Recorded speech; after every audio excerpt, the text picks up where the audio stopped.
আজকে একটি কোচের সাথে দেখা হলো আমার।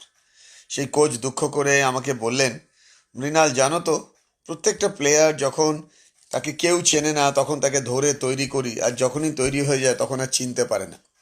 আমি তাকে হাসতে হাসতে বললাম, ইটস কল নেচার্স ল। বলে কেন এরকম হবে? বলে চলুন চায়ের দোকানে চা খেতে যাই। তো আমরা সবাই মিলে চা খেতে গেলাম।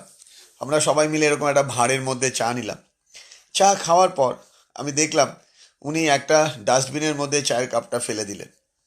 আমি বললাম, চায়ের কাপটা আপনি ফেলে দিলেন? বলে কেন, এটাকে হাতে রেখে দিতে হবে নাকি? আমি বললাম, এক্স্যাক্টলি। ঠিক সেই রকম আপনি চাটা খেয়ে যেরকম চায়ের কাপ ফেলে দেন, ঠিক সেরকমই আপনি স্টুডেন্টদের কাছ থেকে কিছু এক্সপেক্ট করবেন না। আপনার কাজ অ্যাজ এ গুরু তাকে সাপোর্ট দেওয়া। আপনাকেও সে একদিন চায়ের কাপ হিসেবে ফেলে দিতে পারে, কিন্তু তার মানে আপনার কোয়ালিটি কিন্তু ড্রপ করবে না।